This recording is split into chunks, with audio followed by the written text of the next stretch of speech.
Hello everyone, welcome to my channel, Even the Scales, and thank you for joining me today. I hope you're all doing well. So I'm going to talk a little bit more about the mind control tactics that are being done on me by my community.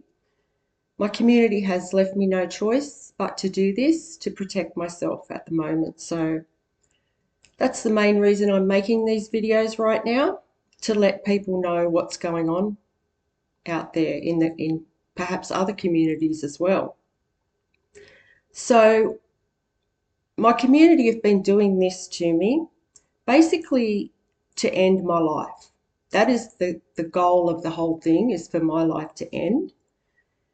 They're trying to affect every area of my life as well: my money, my home, my physical and mental health, and all of my relationships have been affected by this as well. They've made sure that I have absolutely no help at all to help me in this situation, including from police. They're in on it as well. And for those of you who aren't aware, MK Ultra is what this mind control is called. It's the official name for it. And it's a tactic that's used to psychologically torture a person to cause them to give up on their life. So this is what's been done to me. And there's a lot of people in on this. My whole community's in on it. A lot of different organisations, doctors are in on it. Like the hospital has been in on it, and I'm going to talk a little bit more about that in this video. Also, certain neighbours are in on this as well around me. Not all of them, but some of them are. My family, all of my family members are involved in this, and all of the police are involved in this as well in my city. And before I begin my messages today, I would just like to acknowledge the Dharawal people, who are the true custodians of the land that I am meeting with you all on today. I would also like to pay my respects to elders past and present, and I also extend my respect to all Torres Strait Islander and Aboriginal people who are watching today. So yeah, the MK Ultra mind control attacks, since I spoke to you last, have been going on since the early hours of this morning. It's quietened down a little bit this afternoon, except when they knew that I was getting ready to start this video. They started up the noisy traffic again. In the early hours of this morning, the trains were heavily involved in it, and so were the police. The police have been stalking me heavily since I made the video yesterday. So yeah, it would also be, like, it's not just affecting me. I just can't imagine how this is affecting the children and the very elderly people of the area as well. Like, this has been going on for almost 7 months now. So it's got to be affecting children's concentration levels, and also, the very elderly people, like up in their 90s and that. Like, I can't imagine how they're coping with this. It's affecting people's stress levels in a very big way. And it's also giving people, and their sleep as well, and it's also giving people breathing problems because of the pollution that's been created by the traffic. So yeah, these people are just so selfish, the people that are doing it. And they're not thinking of the big picture of it all, of what's happening here. And like, this kind of tactic with the mind control, it can be something that can be being done like very subtly, like it can go undetected. So this is why they're using this form of abuse on me, because it is something that can be carried out by everyone that's in my life without anyone really knowing what's actually going on. So that's why I'm making these videos as well. But to be honest, like, what's being done to me has not been subtle at all. Like, anyone who would come into this town from outside while there is a full-on attack going on with the traffic, would be able to tell, like, whatever's going on here is really, it's definitely not natural. So yeah, at times it's definitely not natural at all. It's very noticeable. But it's a kind of spiritual attack where a person's emotions are attacked to try and break them. So this is what they're doing. And yesterday on the video that I made, I said how I had reported a pedophile to the police in the past and they had done absolutely nothing about it. And this is something that they are trying to cover up right now. And yesterday I mentioned in my video how last week, as part of the psychological abuse these police had, I was pulling out of a driveway at the shops and these police had placed, like they got this pedophile to walk across the road in front of my car just before I drove off. And I forgot to mention in the video, yes, like they did that, to psychologically abuse me and to like let me know that he was still out, loose. But I forgot to mention on the video yesterday that this pedophile was actually heading into McDonald's and it was at lunchtime, around the time where there would have been so many families in there having lunch. So the police were well aware of that as well because they probably set that up. So yeah, I forgot to mention that yesterday, but this is the kind of thing that's going on and nobody really knows. So yeah, also today, if I went out on my balcony this morning and they know I've gone out there, they'll just start sending a lot of traffic past my house, which is really nothing, but it's so unnecessary. And there's also been a lot of neighbours using power tools this morning. There was up to 4 different neighbours using power tools at the same time this morning. So, I don't really know what they're trying to achieve at all by doing this. All it really proves to me is that they're desperately trying to cover up something. I don't know what the goal is here. I wish someone would tell me. I just don't know. Like, what is the point of that?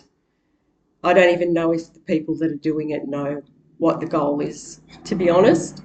As you can probably hear, they're sending noisy traffic around here now, just creating more pollution for the area and noise. So, yeah, also, whoever's doing this also controls all the content that I see on YouTube and also on my iTunes as well. If I don't set the music on my iTunes to play myself, they are controlling what I listen to. So I've just been making sure that I choose what I want to hear. But yeah, they're controlling all that as well. Also, whoever's the so-called mastermind or whoever they are behind this, they have like the sickest mind. Whoever's doing this has a really, really sick mind. And I'm actually a channeler, and this is one of the messages that I have received is that when this person is caught, it's going to be seen that this person is just really mentally ill themselves. They're very, very sick. And you can tell by the tactics that they've used on me how sick they are as a person. So yeah, that was one of the channelings that I've been getting is this will be seen how sick this person actually is. So I've been discriminated against for a number of different reasons in my community. I believe one of them is my status. I've also been, because I'm single, I also believe I've been discriminated against because of my race, my gender as well, and also my beliefs, my spiritual beliefs. And I'm going to speak a little bit today about what the community did to me earlier this year, how I was tricked into being taken to the public hospital here and admitted as an involuntary mental health patient against my will for up to 5. I was in there for 5 weeks, totally held against my will for absolutely no reason whatsoever, other than the fact I was very upset on the day that I called for help, but in no way needed to be admitted to a mental health ward, because after I was taken there, it was like they were trying to invent the excuse for me being there. They were trying, the whole time I was there, they were trying to trigger an emotional reaction out of me so that they could say that I was crazy. So that was the whole point of the whole thing. And they weren't successful at it in the long run anyway, because I was totally stable the whole time I was in there. And believe me, they put me through hell. They put me through hell. And so much that I won't be able to tell you all about it in this video, but I thought I'll probably make about 3 videos on this because there's just so much to tell about what went on in that hospital. But to get me to the hospital, I was actually tricked. As I said, I was feeling down on that day, very upset, but my family and my community had made sure that I was in that weakened emotional state. They prepared me for that. And they'd done it as a group. They'd done it together. I'd been purposely isolated, and they made sure that I had no support whatsoever. So it was on this particular day I had called a local organisation that is meant to help people that are in that situation, just to talk to someone about how I was feeling. And they were very manipulative in the way they spoke to me. They were also trying to gaslight me on the phone, like they were involved in all this, in getting me to the hospital. I know this for sure. And they were trying to gaslight me. And they insisted on ringing me an ambulance. And I said, and this is because I mentioned that I felt like my home had been bugged, which it is and has been for a very long time. I now know that 100%. So it was bugged then, but they tried to make out I was crazy for saying that. And also because I felt like I had been drugged, like with hallucinates. And I now know that was true as well. I was given products from my family to use that I feel were like tampered with hallucinative drugs. And I had been having them and I had no idea that's what I was having. I was making up teas and things like that and I didn't know. So, I rang for support and I explained these things and they insisted on calling an ambulance. So I said no. And then after I'd hung up, I even called them back and I said, look, do not send that ambulance. I do not want an ambulance.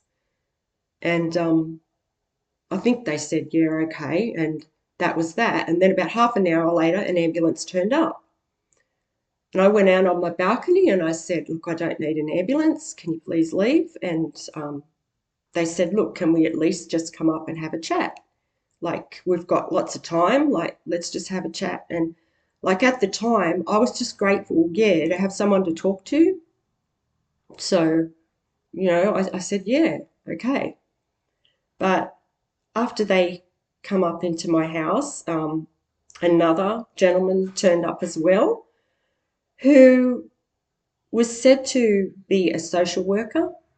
And they asked me what had led to that moment, of them being there. And I told them what I had said, how I thought I'd been given hallucinates and how I thought my house was bugged. And the social worker was taking down all these notes and everything. And I thought these people were there to help me, but they weren't. They were there to trick me into getting me to the hospital. And this is what they did. So they said to me, yeah, like, we think you better come to the hospital to be assessed because we don't think you've been drugged. We don't think your home's bugged. We think you're imagining these things. We think you're delusional. And I was not delusional. These things had been set up and done to me by my family and community on purpose to put me in that position. So, yeah, they ended up taking me to the hospital. I had no choice. And they said it was just to be assessed. That's what they said. It was just to be assessed. So once I got to the hospital, I knew straight away that something was very, very wrong about the whole situation. First of all, I was taken to a part of the hospital that I'd never even seen before, and I know that hospital. Like I've been there many times. I've lived here all my life, and I've had 3 kids in that hospital, and this was a part of the hospital, this ward that I'd never ever seen before, and I just knew the whole thing had been set up. The room was so overcrowded. Like, this room was probably meant for about 20 people to be in max, but I kid you not, there was about 60 or 80 people in this little space. It was so loud, and it was all to try and trigger me. This is what the whole thing was done for, to try and trigger me into having, an emotional reaction about it all. And I knew it had been set up as well because I could tell these people had researched my life by the things that were going on around me. People were saying and doing things that only I would know about. So my family had been given these people information to set this up. Things that I would only know about that I have done in my own home were being talked about, and I was being mocked. Things that I do in my own home, people around me in this room, and it was the staff doing it as well. The nurses, the hospital staff were all involved in this. They were all doing things as well to try and trigger me.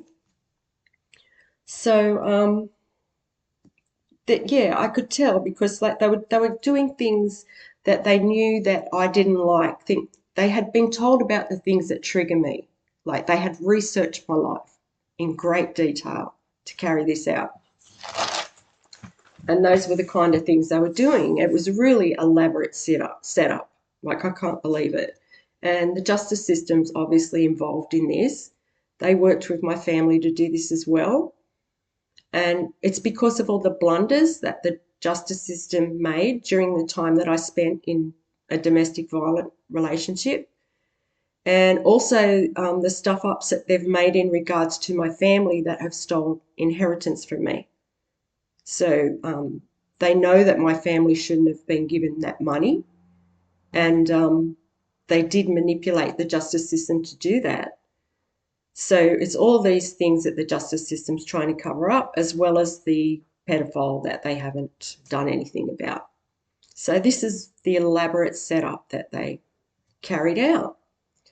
So like if I'm taking out the picture, everything works out for everybody. So that's the whole idea of it all. That's why I need to protect myself right now. So the first night I spent in the hospital, I spent in a chair. I was left sitting in that chair for around 15 to 16 hours. I was seen by nobody. I had no visitors whatsoever because my family had totally deserted me. And I was given no insight as to why I was there or how long I might be there. And nurses and staff were deliberately ignoring me. And this is something that went on over the whole 5 weeks that I was in the hospital, again, to trigger an emotional reaction out of me. They would see to everyone around me and then like completely just walk past me. So they were doing this kind of thing. And at one point during that first night when I was sitting in the chair all night, they were actually getting people from my past, abusive people, mind you, to come into the ward and act like patients, to act like they had been admitted as patients. And there was one particular person that came in that night from my past, and that person was mocking things that I had done in my home that nobody else would know. So that's how I knew 100% that my home had been bugged before I'd been taken to that hospital. So yeah, this person was really acting a fool, and naturally, like, I was scared about what was going on, like wondering what the heck this person was doing in there. They were doing other things as well, like I'd go to the toilet. I think I went to the toilet probably about 3 times over that night, and every time I'd go in there, someone had urinated all over the toilet. So this is the kind of filthy thing they were doing. Yeah, and also, for some reason, they had 3 security guards watching over me and me alone all night. No other patient had this except me. I was sitting in this chair and I had 2 security guards to my right and one sitting in front of me who just stood there like this all night, just to put fear in me and to, I guess, make sure that I didn't go anywhere. And one of these security guards, I have no idea how this person has a job in a hospital, the way this person acted and their attitude. I just couldn't believe that this person was working in a hospital. And so, as I said, I was left there for around 15 to 16 hours straight. Then finally, 2 nurses came into the ward sometime the next morning and said that they were going to take me to another part of the hospital. And at that point, I just wanted to be comfortable because I'd been so uncomfortable sitting in that chair for 15, 16 hours straight. And because I do have a pain condition as well. So I was just grateful to be being taken somewhere else. And I had no idea at the time, but they were leading me into the mental health ward. And it was only after they had got me in there, securely in there, so there was no way out, that they informed me that I had been admitted as an involuntary patient due to the fact that I had been delusional, which was total crap. I had spent that night just so uncomfortable and with so much crap going on around me, and I hadn't said a word out of place. I had kept my calm about me the whole night. There was no reason for them to put me in there. And then when I got into that area of the hospital, I just couldn't believe what this part of the hospital was like. I can only describe it. My first impression was something like an Area 51 secret area. That's what it was like. So I'm probably going to leave this video here for now, and I'll continue to talk more about what happened to me once they got me in this part of the hospital over the 5 weeks I was there. So, and I'll also continue to make these videos daily just to report the things that are being done to me by my community as far as the mind control goes. So I want to thank you all for listening, and I'll talk to you on the next video. Bye for now. God bless.